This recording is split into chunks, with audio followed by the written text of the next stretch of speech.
What's going on, everybody? Welcome to another episode of Everything Is. This is your man's Kory, and I'm with. It's your man's Ant.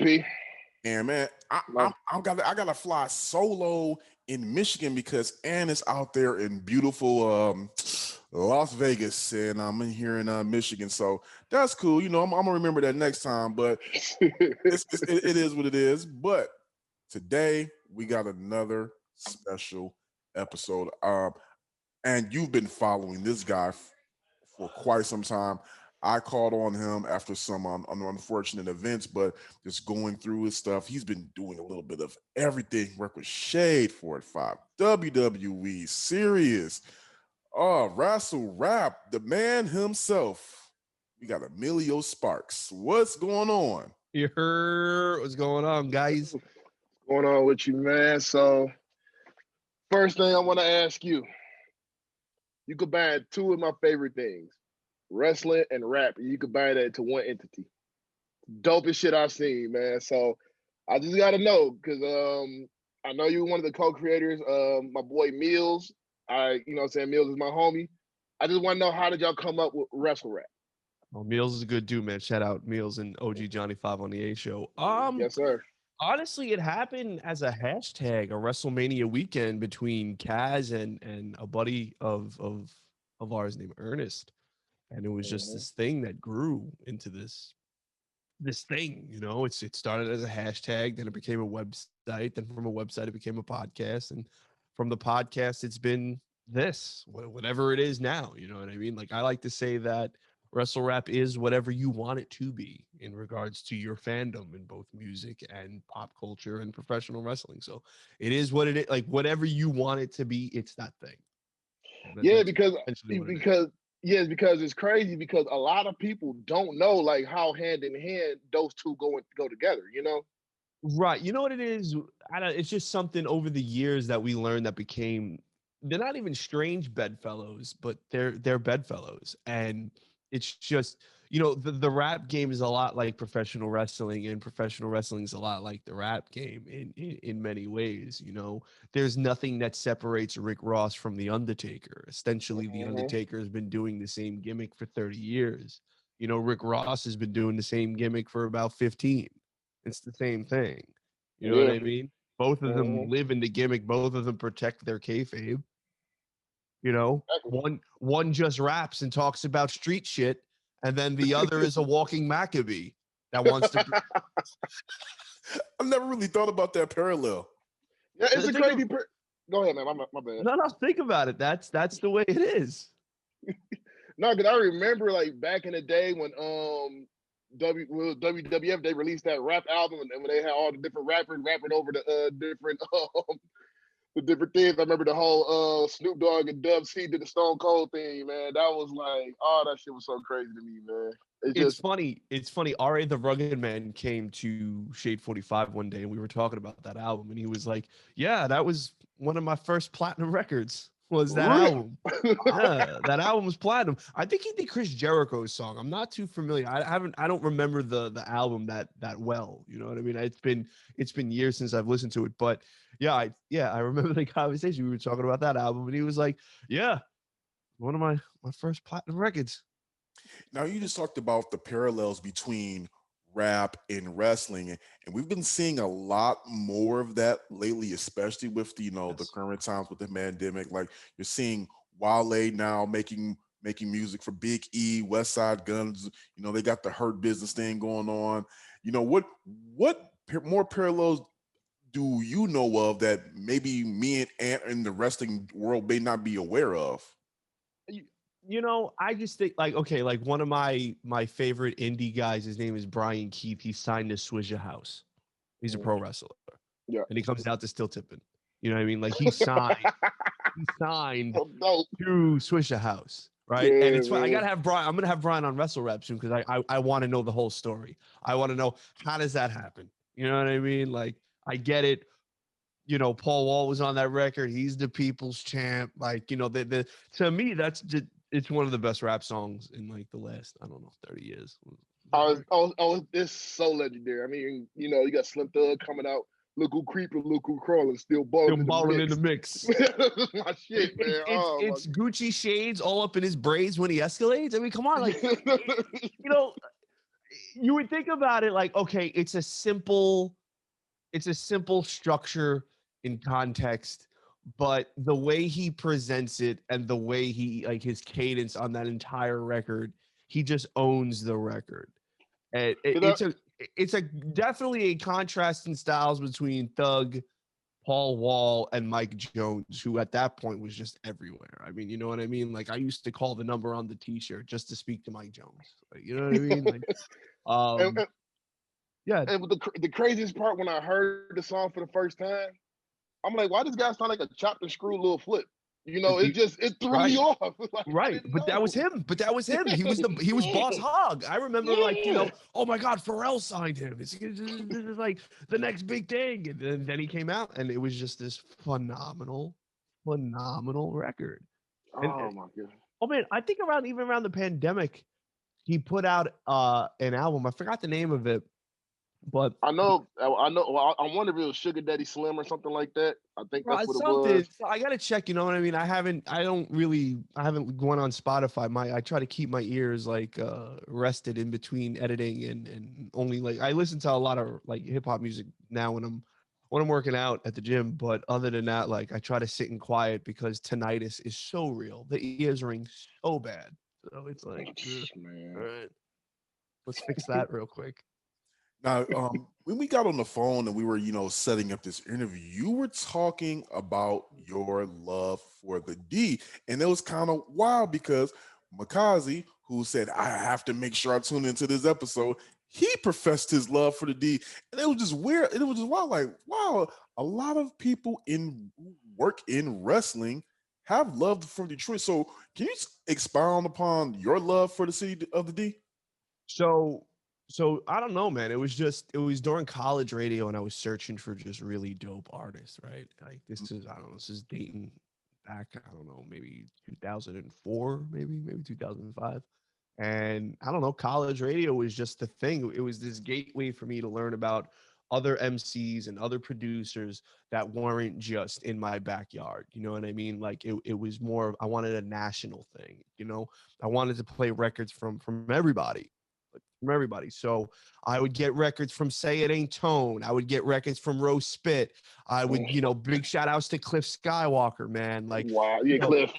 Yeah, I was getting records, and my love for Detroit really grew from there. You know, like Kid Vicious, and you know, I was really just getting into just really dope rappers, you know, that may or may not have had an opportunity to get their records played anywhere outside of the D, you know? So to me, that was always what it was. And then when I got to Shade, it even intensified even more because of the whole connection to Detroit and Eminem and, you know, all that, like, you know, methodology and like involved in that. So it was like, to me, it was like, whoa, okay, this music's really good. Like really solid. It's a completely different lifestyle on its own. It has its own like lexicon. It has its own vibe. It has like, and to me, that's why I think if you're a radio presenter or a DJ or whatever, you should definitely always go outside of your backyard and really start to get an understanding of the different landscapes within the genre of hip hop music because it's all completely different. So Detroit rap, yeah, really holds a special place in my heart for like 3 years. Now, who of the artists that you have heard did you feel like at this time from Detroit should have or broken out, or maybe they're underrated to mainstream media? Oh, Say It Ain't Tone. Oh, it's definitely Say It Ain't Tone. I mean, he was, you know, running around with Sean, and you know, big shout out to Sean. I mean, you know, Detroit. But even then, I was playing early Sean back then. And actually, one of my first interviews was with Big Sean, and when he was up in New York at why am I drawing a brain? The Knitting Factory. I was about to say why am I drawing a brain fart, but it was at the Knitting Factory. I was stupid young, and I heard the mixtape. He told the story about rapping for Kanye at the radio station, and so much so that he put that interview that we did on his on his not his Facebook, his MySpace. Oh That's yeah, Profile. man. So I was on his like That's MySpace wild. profile for months. It was crazy. But yeah, definitely, I would say Say It Ain't Tone. Say It Ain't Tone should be bigger. He did a record for me and my buddy John when we did the Sparks Foundation EP, where we just were like mashing up like hip hop records and wrestling theme songs. Like we had a whole bunch of producers come in and chop them up and whatever. And we had a record with Raven Justice, Say It Ain't Tone, and Dave East over Kurt Angle's theme song. Ooh. Yeah. Yeah. It's Hold on, it's a hold on. Could you repeat those names again? You said Dave East. Dave East, Raven Say It Ain't. Justice, and Say It Ain't Tone. That's an interesting combination right there. Over the Kurt Angle instrument. Oh, but yeah. And but Yeah, the producer flipped and chopped it. flipped and chopped it. Yeah, made it. That's Yeah, interesting. I got to hear that. I yeah, never man. knew that. Yeah, the Like that. producer's name is Billy Jones. He killed it. Oh man, that's crazy. I got to hear that shit. That's incredible. I'll text the links to Kory. I think they're on like SoundCloud or whatever. I don't know. This was during the days when you still would upload stuff to like Zshare and Oh, make an upload. Ooh, that's a long time ago. Oh man, And that's a long time ago. I think I still have them somewhere though. We shares. have two projects. It was called Forever Madness, the Macho Man Randy Savage EP, and then we did Parts Unknown. Yeah. So Oh, speaking of Macho Man, have you seen the Macho Man biography on A&E yet? yeah, I did. What did you think about it? I didn't like it. Didn't like it? No, it kind of felt like the self-destruction of the Ultimate Warrior at certain points. Okay, yeah. Yeah, they kind of because remember Bischoff said if you would have known it was going to be like this, him and his wife wouldn't have did that episode. So exactly, that's how ridiculous it was. It's like, all right, well, like they're telling stories one we already know, but like the man's not here to say them, and nor is Elizabeth. So you really like everything's all hearsay. Yeah, it could be actual factual for all we know. And maybe he was just in kayfabe and they were working everybody. I don't know, but you're gonna say that you were using performance enhancing drugs only in WCW. Yeah, and then Hogan's gonna come on and say, "Oh, you didn't upstage us, brother, in WrestleMania 3, brother." Yeah, that off rip. Just knowing what I know about wrestling history, the fact that Hogan was even in the doc speaking on Macho Man, that immediately turned me off from wanting to finish it. Well, I mean, listen, that I can understand for a myriad of reasons why Hulk Hogan would anybody would be turned off to listen to Hulk Hogan speak nowadays. But to be honest with you, their DNA is so intertwined together that they're stuck. Even if Savage was alive today, people would still bring up Hulk Hogan. It's just a matter of like they're together. Like you can't tell me a bigger heel in professional wrestling for the WWE at that time than Macho Man Randy Savage. Maybe the biggest heel in wrestling at that time, like overall, just across the board. When they went national. Yeah, I mean, shit. Macho Man released a damn diss song against Hogan, so it's just gotta be. It's just like they're always gonna be intertwined. When you go that route, yeah, it's just. Yeah. Oh, totally. So I mean, you got to go on there and history. The one thing I think we've learned is that history is so revisionary. Mm-hmm. The winner gets to tell the story, and it may not be the right story, but it's the story. So take that with a grain of salt, guys. Oh, yeah. Hey, most definitely. Yeah. So I want to get into your time in WWE. You were a senior producer over there over the podcast. Yes, sir. I had a cup of coffee there, but I think I kind of made a little impact. They're still up and running, so I got all right, cool, congratulations. But I had a little cup of coffee there. I had a little stint. Can you? I love the Macho Man reference, by the way. Cup of coffee in the big time. Cup of coffee. Yeah, definitely had a cup of coffee in the big time. Can you walk us through your cup of coffee while there? Yeah, what do you want to know? Well, just a bit about some of the work, some of the podcasts that you worked on, and just your experiences as a producer there. Well, first off, everybody behind the scenes in the office, they're great. I mean, from the tippy top to to the interns. Everybody in that office is just hard work, and they'll put in like a 20-hour day and then get up and do it again tomorrow. It's a 24/7 business. It's kind of like Like I always make the reference, like it was like the sun never sets on the English Empire at one time. Well, the sun never sets in WWE because anywhere around the world, somebody's watching a WWE television program, and everybody works hard there. They're really, really cool people. Like it really opened my mind to how the other end of the professional wrestling business works, not just the things that you see on television, but the behind the scenes TV, and then the behind the scenes social media stuff and editorial and all that really, really cool stuff. So when you go there, you first feel like, oh man, this is a lot to figure out. But like a week in the game, you're there and you're like, okay, I got to link with this one, this one, this one, this one, do this, and this.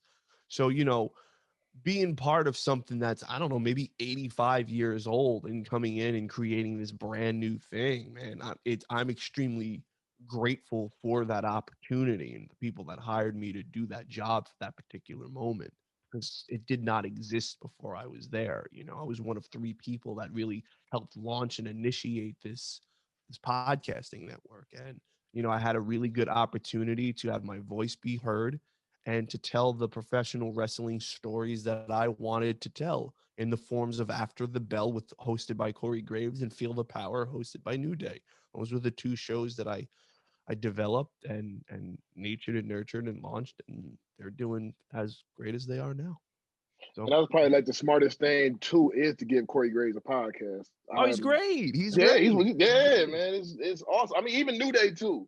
Yeah, like both of those. It's just great fucking idea for that. Well, you know what it is, and I was always under the impression or under the guise of, you have to tell interesting story and you have to have really good storytellers to do so. Not everybody's built for podcasting. Not everybody's built to sit and tell a story. But I was just always so impressed with what Graves would do on a microphone and where he would pick and choose his spots to come in, and how comfortable he really is behind the microphone, having this second like career where his professional wrestling career ends. The real journey, in my opinion, for him starts the moment he puts the headphones on and he starts calling a match. And I think that's where he really finds himself. And I think he's just so talented and just a good guy to sit and talk to as well. Like I really enjoy, like, even like the one-on-ones that I speak to Graves about. He's a really, really good guy. He's very, very funny. He's got a really sharp, piercing, dry wit. So he was my only choice. Absolutely my only choice. And I was like, this is the guy.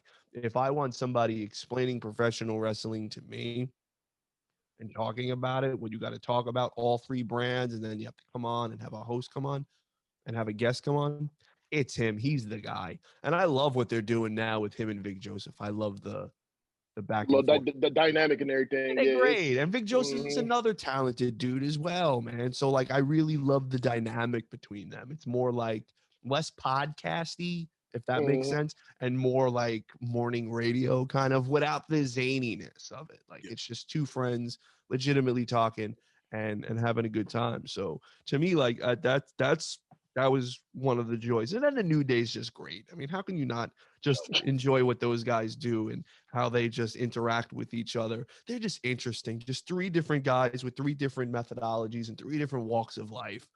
And they're just incredible, So to work with everybody there was just, honestly, it was a pleasure. It was a really, really great learning experience, man. Like the whole nine. Like I don't have a negative thing to say. Like it was brief, but I loved every minute of it. It was cool. So cheers to everybody over there. Now, was that brief by choice? Okay. Yeah, it was brief by choice. Now you mentioned Corey Graves, you mentioned the New Day, as you mentioned those firsthand as their podcast and the work that you've done with them. Is from your interaction with other wrestlers, is there anybody that you would like to see go and venture off into that space? Oh, Kevin Owens, Sami Zayn. Yeah. I think Owens would be a great one. I would love to see Owens and like maybe RJ City do something together. I think that would be interesting. Right. Yeah. Owens is definitely it's a great one. That's a great pick, man. I think Ryan from The Bump with any WWE talent would be a really fun one as well. I think Ryan's an incredible host, so I would like to see him do something there as well. They have such a a wide array of talent that they could do anything over there, man. It would be so interesting because everybody has a story to tell. So yeah, I think it would definitely be Kevin Owens for sure. Definitely. I'll throw another name out there. Malcolm Bivens. Yes, yes, yeah. It's funny that NXT doesn't have their own subdivision of podcasts. Yeah. I think that would be really good. I think Swerve City podcast is super dope. If anybody does not watch that, get on watching Swerve City. It's on Peacock. They're on YouTube, and you can search them however you stream podcasts. Big shout outs to Swerve, that's my homie. But yeah, Bivens would be hysterical. You gotta have Bivens. He's such a character on Twitter. Like you have to Yeah, put man. him on. Put him on, and he has such a good voice too. Like it's a real distinct voice. Like, you know what I mean? Like he has a good tone. It's like a rich tone. It's kind of high pitch in certain areas, and then when he wants to get serious, he gets deep. Like he has a really good tone. Like I'm big on tone, like huge on that. Like if I hear somebody like have a really good speaking voice, I'm like you. You. Come here. Now, one thing I wanted to ask you about is we had Eric Bischoff on our podcast about right before, right after, actually the day after the Hall of Fame announcement. Nice. And one thing that he said that stuck out to both of us was that, I mean, you being a former producer, you can probably speak on this. He said that with WWE, they do live shows almost too well, to the point that it kind of doesn't feel as authentic because he said there are no production mess ups in WWE. There are no mistakes. It's like they do production too well. What do you think about that comment? He's spot on. I mean, I've sat there and watched. Before I even started with WWE, I used to work at the Barclay on a super part-time basis, breaking down sets and erecting sets and, pushing the equipment into the trucks, and every time that WWE came to town, they would call me. So I would be there to help set up and I would help break down. And they're just a talented group of people there, man. Like really, really good guys and girls that really make the show run. Like, yeah, it's predicated on the backs of the superstars, but man, without that road crew, man, it wouldn't be as smooth as it is. There's like a really good group of people that work there. It's an endless machine, man. Big shout out to the dude Tamario because T makes it work. He's a good cat, man.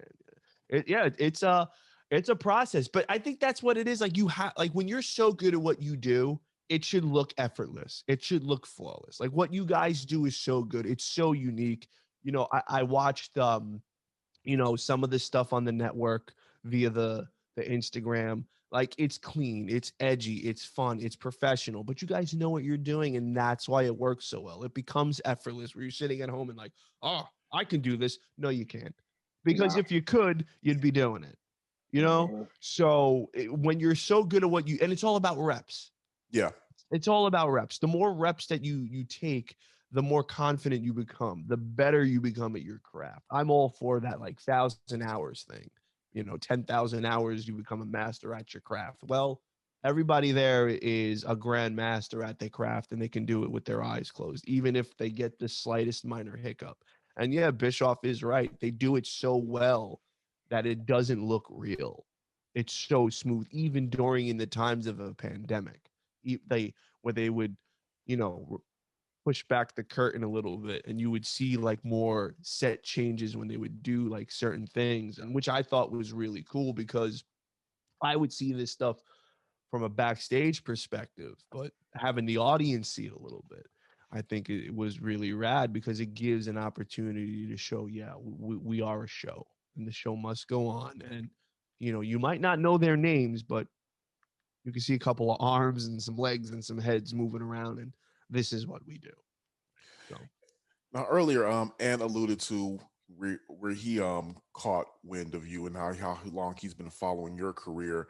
Like I said, when we spoke on the phone, I said that I caught wind of you during the unfortunate passing of our Jon Huber. Everybody knows Miss Brodie Lee, Luke Harper. If you're watching, for WWE fans, and you know what? First of it was definitely a tragic. I think Ant, you were the first person we talked about. Like, what? Like, what is this? We It thought it was was kind of a joke at first, and just seeing you, put all the information out there about him and sharing your stories. Can you just shed light to us, like what type of guy he was? He was great. He was a family man. He was fantastic. He was one of those souls that they will never be another Brodie Lee. There will never be another Jon Huber, man. No matter how hard people want to duplicate, they'll never be. He was very genuine, and he had a very good meter for BS. Mm. And he would know if you are faking the funk and you're not a genuine person. That was the one thing I respected about him. And he was very, very curt when he needed to be. So like he would tell it like it was. He would not sugarcoat it. That's the one thing I genuinely loved about him was his honesty with everything. I mean, him and I would sometimes, be in the group chat about like UFC, and I would say something just to irk him, and then he would go off, because he was strong with his convictions and what he believed in, and what he believed in was common sense. You know what I mean? Like I like during that whole when Conor McGregor threw the what was it? One of those like dollies onto oh the yeah. into like when he threw Yeah. it into it. I It could said, be "Oh, this." yeah. Yeah, I said this was all a work.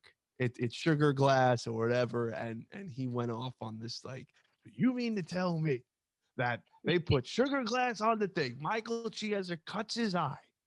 Blah blah blah blah blah. Everybody had they lose out on all these paydays. You mean to tell me that this was a work to push the agenda of Conor and Khabib? And my response was, yes.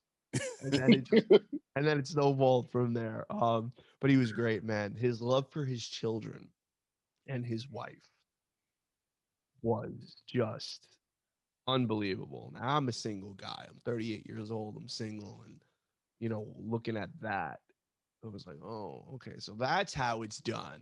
When uh, just to see it at somebody with your age, like what I mean. Like I look at my parents, and I'm like, okay, like I get it. It's the real thing. But when you see somebody that's almost similar in age and there's only a few years age difference, you're like, oh, so that's how it's done. Okay, cool, man. Like I get it. And his wife is such a cool chick, and his kids are just super awesome. And there's an innocence to them still, like like they're young. Like they look at wrestling as a system of checks and balances between good and evil. Like oh, I like him because I like him. I'm gonna boo him because he's just bad. So I got to boo the bad guy. You know what I mean? They're not worried about work rate. They're not worried about like all the cynicism of what we see in professional wrestling now, specifically on like wrestling Twitter or whatever. To look at it and watch through a child's eyes was really cool to see as well, because I would have talks with his kid and to hear about professional wrestling told between now and 8-year-old. But when I first met him, he was like 6. It was amazing. I spent an entire WrestleMania with their son -1, little Brodie. Oh, yeah. And I got to, and it was probably the most fun WrestleMania. And before that, I went to like 7 in a row. So it was like to sit there with him and watch it that way. Man, I didn't go on my phone once to tweet about it. I was just like, all right, kid, what do you want to do? All right, let's get food, get t-shirts. Oh, you want to watch? All right, what do we want to watch? What are we looking forward to?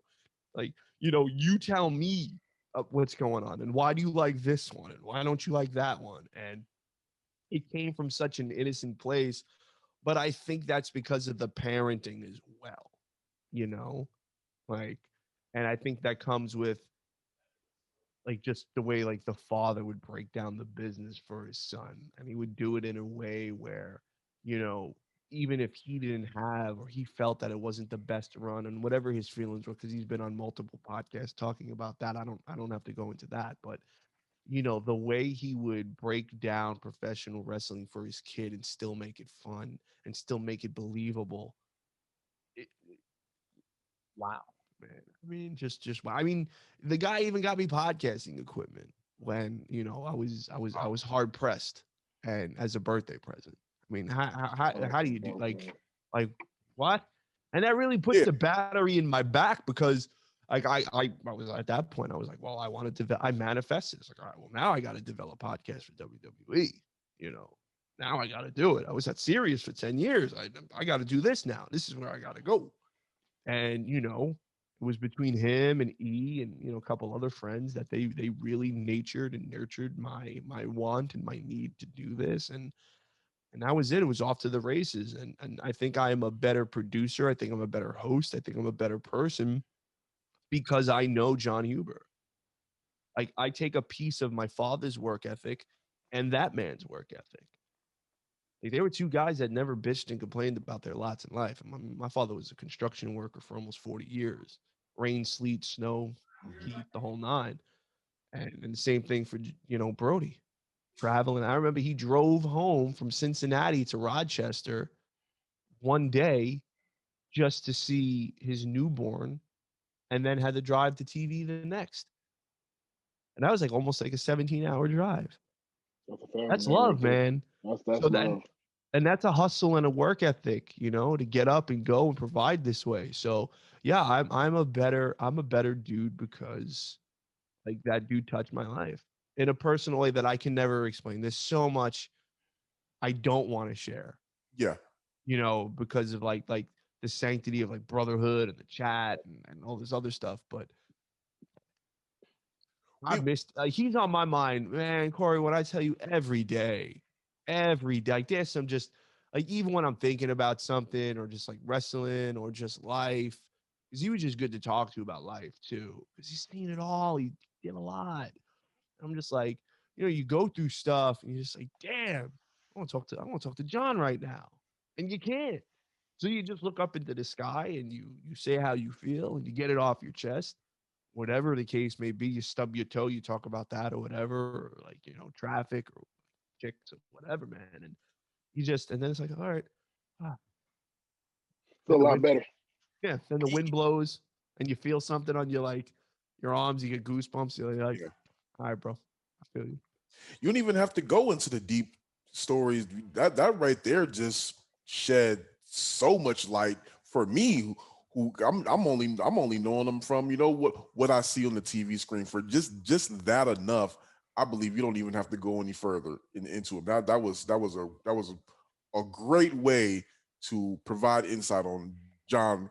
At least for me, I don't want to speak for Ant. There was a couple things with Jon that really pointed out to me. Like one thing was his being the elite run. That shit was so hilarious, man. It was so hilarious. You started to see his character a lot more on being the elite. You know, they just gave him an outlet, like, do what you got to do. You know. Well, that was the smart thing, you know. Mm-hmm. He knew what he could do. We all knew what he could do. It was just a matter of getting the opportunity to do so. You know, there are so many moving parts on you know to do TV, and if you're not on the agenda, you're going to be forgotten about, you know, and that's why I love you know, being the lead, because it's a different platform that helps get, you know, professional wrestlers over when they're working on their gimmick, and if they have something they have to figure out, you know, like the Bucks are really cool with that platform, and giving other professional wrestlers an opportunity to work on and tweak whatever it is that they want to work on. And you really did see an identity form and shape with the Dark Order every time they did something on BTE. Like The you guy, literally, you would sit back and get hyped to do it.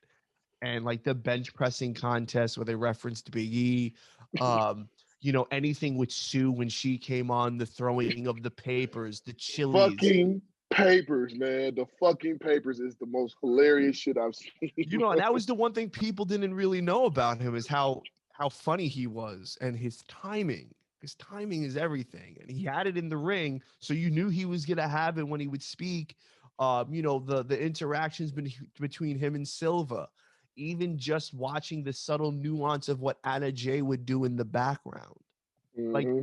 it was all magic, and it was all magic at the right time. Even the stuff before his passing with Hangman Page was very, very interesting.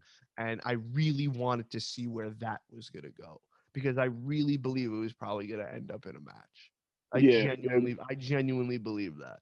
And you know, like that's how you know you're good as a performer when you could break away from being boxed in to being a guy that wrestles in a wife beater t-shirt in a cult to wearing suits and speaking eloquently on television and then becoming this raving lunatic, but He does would it in a he way that's so comical you can't help but love them. And I genuinely believe, had there been no pandemic and they would come out to the crowd, they would have been they would have came out to a thunderous ovation. They he would would have have been been it would have been over. he would have Super been over. he would have been AEW world champ, in my Definitely opinion. agree. I Yeah. think over time, yeah. I think in time, yeah. Yeah. I love their world title picture. I like the dudes Hmm. that they work in their main event title picture right now. I love the fact that Kenny Omega's champion, but Kenny Omega doesn't make it about Kenny Omega. Yeah. Like you haven't seen Kenny Omega wrestle on television to defend the title, and I love that. I think that's so refreshing and unique. Like the workhorse championship is the TNT title there, and Hmm. look at the performers that have held that championship: Cody and Brodie and Darby and and now Miro. Miro. I mean, like that is a really good, like just solid group of performers to hold that championship. Like I love AEW, man. Like I could say I sit there and I just watch that and like I just watch like whoa, this is so cool. Oh my god, I can't believe like this is what they're doing. I'm trying to be more of a fan and less like, it's like a cynical dude that wants to watch like everybody else on Twitter. I just can't do it no more. What, in your opinion, what is it about wrestling Twitter that has just become so cynical? Like Oh man. it's almost to the point where, for me as a fan, it's sometimes hard to even watch the shows and be on Twitter. It's like I gotta throw my phone across the room because it's like Right. I would not be able to enjoy AEW, WWE, Right. Impact. I won't be able to enjoy any of it if I'm on Twitter. Corey, it's funny. I used to think, oh, well, it's wrestling is so reactionary, right? From the crowd to whatever you're watching at home. So you're like, oh, I gotta tweet about this. And then I'm thinking like, now am I doing it just to do it to tweet? Or do I just want to sit and watch professional wrestling? So now, like, if something really moves me, I'm gonna tweet about it. But I'm not tweeting every second about like every single perplexing thought that I have about, you know, work rate or style or whatever. Like I just don't care about it anymore like that. You know what I mean? So like John Moxley coming out to Wild Thing by the Throgs in a homage to Onita. Uh, how can you not love that? You know, like, I think one of the things I've been like, because I don't tweet about it either. I used to do it a lot, but I think the biggest thing I tweet about is Roman Reigns and his tribal chief run. that was great. That run is amazing. Man. It's really just showing like how much what he can really do. You know. Right. And I don't care about, oh, well, he got new teeth or, oh, well, what are they doing with him? Oh, the theme song. Like, I don't care about all that stuff. That's, to me, that's all background noise. Like, I want to see what he's going to do because he's talented and he's one hell of a performer and he's a great professional wrestler and he could talk. Just got to give him an opportunity to get his reps in and to feel comfortable and let him be him. And then when everybody's seen that, it was like a game changer. You know, from SummerSlam till now, everything that he's been doing has been so on point. And it's It still was the same Roman Reigns. Yeah, he'll cut a lengthy promo, but the best ones are the ones that are just short and sweet and to the point. Like when he won at WrestleMania, the camera looks at him and he said what he said. And it was poignant, it was quick, and it made you go, nice. They made him the badass that he should have been Yeah. 5 years ago. Well, also at that point too, you think like even wrestling was different then. Like if you look at wrestling 5 years ago from now, and I think I'm in the minority when I say this all the time, but I think wrestling now is built on a series of individuals, not just one person. Okay. Where yeah, I think you need somebody to do all the media, and you need somebody to. I guess be the pinnacle. Yeah. But I think in regards to just, you can have more than one top guy and the company will thrive. You don't need, a Hogan, an Austin, a Rock, a Cena anymore, I think, because I just think the way the business is changing, and there are so many good guys and girls that literally can carry, for a brief amount of time, their role and whatever they need to do to elevate it. Like Miz does media because Miz is great at media, and you want somebody that speaks eloquently and to represent your brand the right. Well, let Miz do it. Charlotte Flair, Sasha Banks, Becky Lynch, even the women down at like NXT now. Like WWE has just A1 women's division. Same thing goes for Impact. You know what I mean? Like it's supposed to be like just a gaggle of people where you don't need that one guy no more. You don't need the Cena. I feel, and I might be wrong about that. And you can tweet me. You can hit me up on Instagram at Emilio Sparks, EMILIOSPRKS. Let me know, like, do you agree with that? Because like I get a lot of yays and I get a ton of nays about that, but I feel that the business is going there. Do you need that one person in the next 5 years to make it evolve and to carry it over? Yeah, you do. But I think that comes over time with grooming and positioning. But I think, overall, the organicness of your people around you, you rely heavily on your team, because if you look at it, we outside of Roman, like you've had a really good stable of individuals to play the role as well, and you have like a nice rotating crop of top performers. I feel, I might be wrong, but I don't know, just something that I've been thinking about. Later on. You know what? Question: who do you think right now is the top heel and the top face in all of wrestling, regardless of the promotion? Oh, that's tough because there's so many good performers right now. I think Jay White kills it on everything that he does. Whatever he touches, he has the Midas touch. Um, man, I think Omega's great. So good at what he does. Um, as I root for him as a heel. Like I like this whole world conquest thing. I think that's a really interesting storyline to take. Um, Roman is just, but again, I think these guys are so good that you want to cheer for them, but they're supposed to be the bad Yeah. guys. Yeah, yeah. Yeah. MJF is another one. I mean, how can you not love what he's doing right now? Um, they're just so many. Oh man, like there's like I can't say that there's just one person better than the best. I think if we were to go down and break it down into company, I think Okay. Roman and Miz are you know the top of the top for WWE.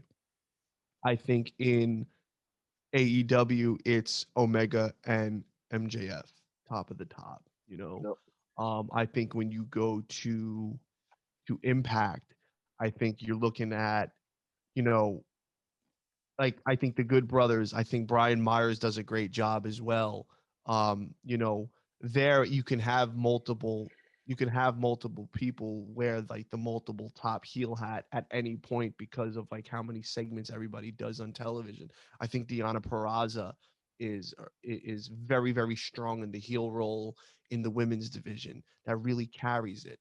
I Jay like Moose. White, I like Moose is Moose. great too. Moose is Moose is another one. I like Moose, Like how man. can you not love Oh Moose? He's a really man. good heel as well.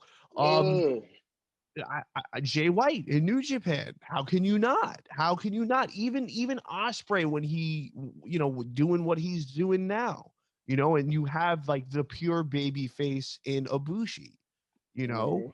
like those two dudes are killing it right then and there. Even Evil, when Evil went on that run for a little while, how can you That was not love what Evil was doing? that was very interesting too. That was a very interesting So one with Evil. yeah, man. So you just have so many different. You know, I like to think of them as utility players off the bench. Like, all right, let's go. This is what we all got to do. Even the top guy sits down sometimes. Even LeBron James takes a seat. It might not be often, But when he does, somebody else is going to come in and, maybe get an assist or something to Next help man, elevate the next thing. So next then, man up. yeah, that's it. You just got to man up and do what you got to do. And I think that's the way it should go. Or that's the way it reads for me, just watching this and seeing this. Like, all right, we don't need that one person. We just have this entire stable of people that are continuing to push the narrative because a company like WWE is the Disney of pro wrestling. Yeah. So eh, you look at when you think of Disney, you think of Mickey Mouse, right? But they also have all these other properties underneath them. So now is it like it no longer goes to just the association of the mouse. It goes to the association of all their other properties, which makes Disney a bigger entity.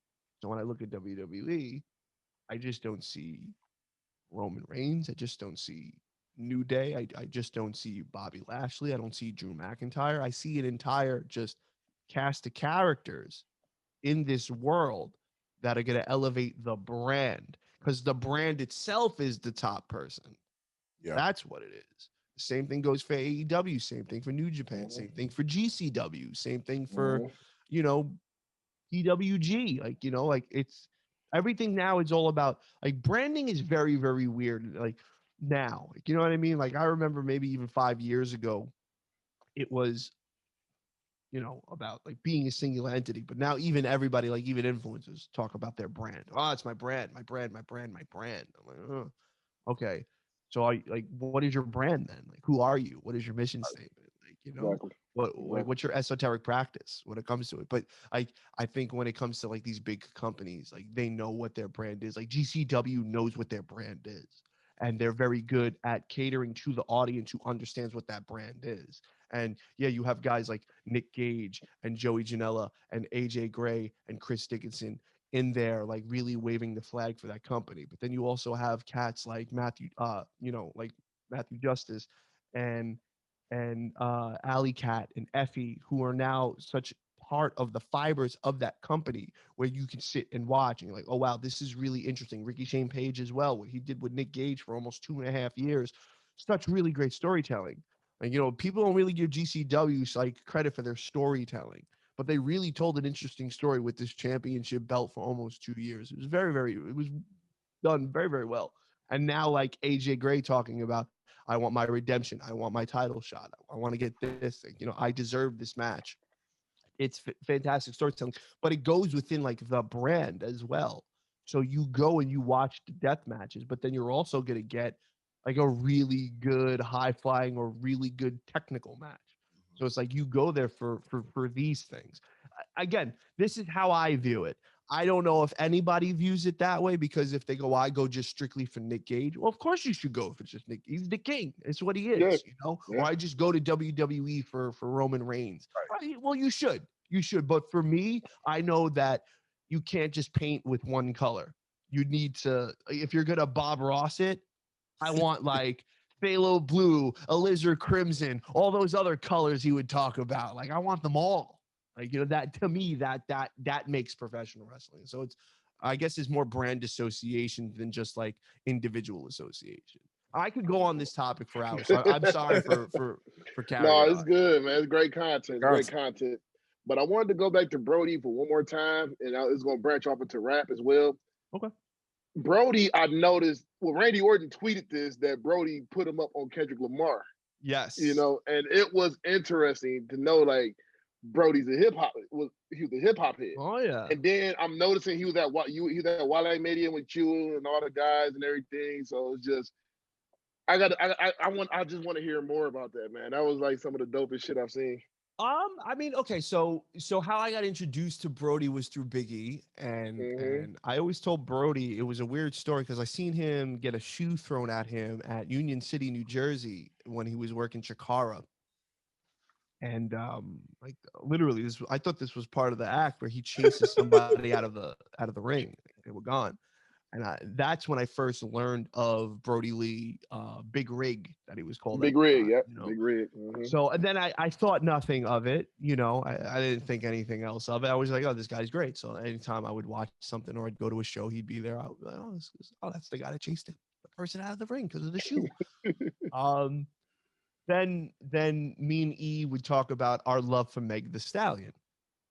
And he was like, well, wait a minute. I gotta, let's do this as a group text. And then our initial love for Meg, that's where it started.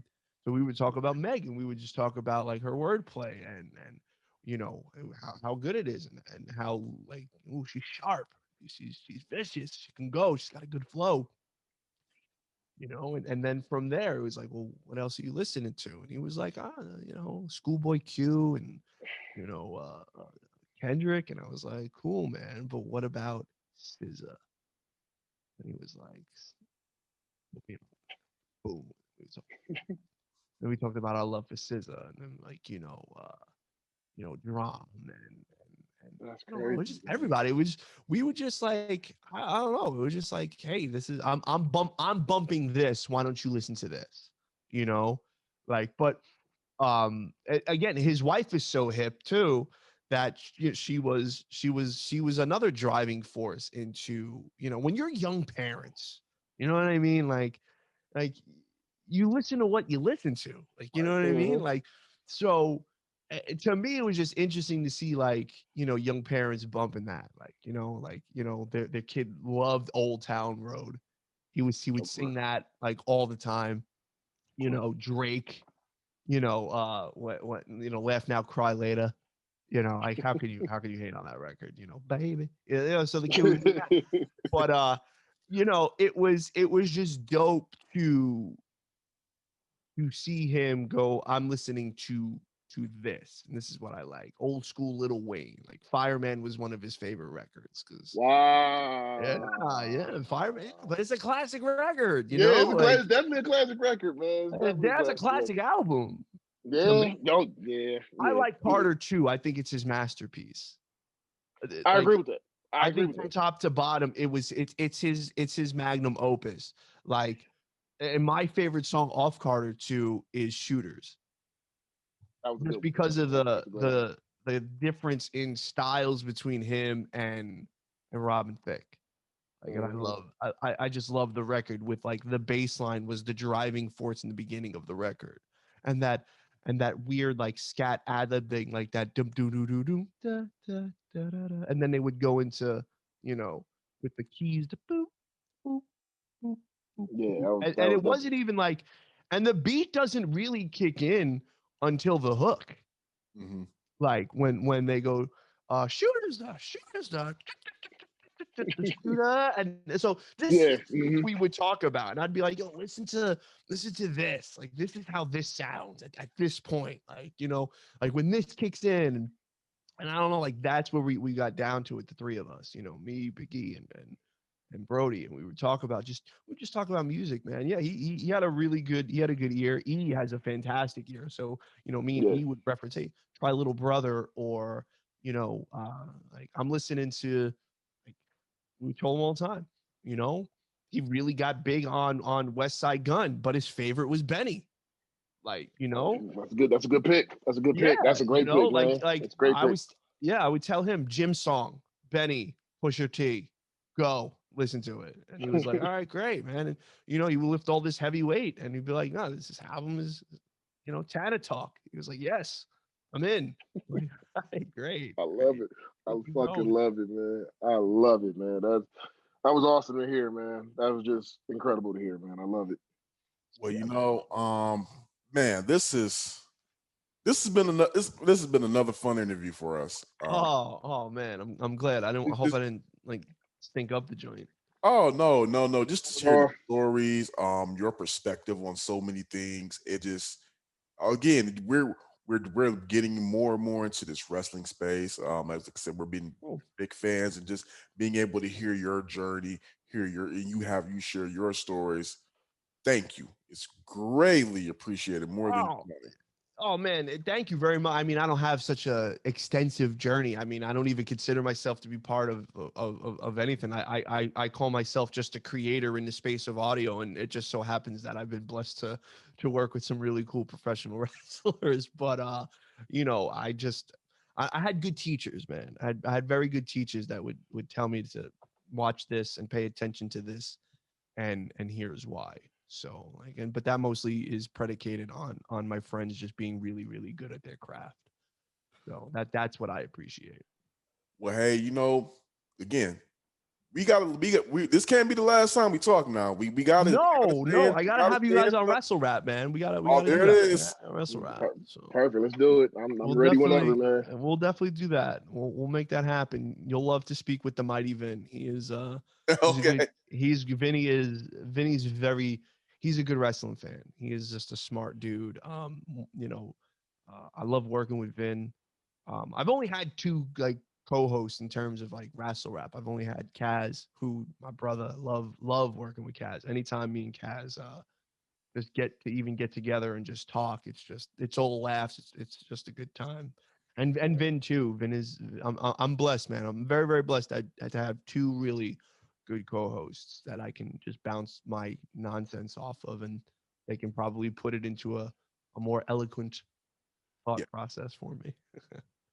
Hey, thanks again for checking in with us. And we gotta have you back next time. And I'm down. hey, Absolutely. everybody, this was another great episode of Everything Is. We're gonna be back next week with, you know what?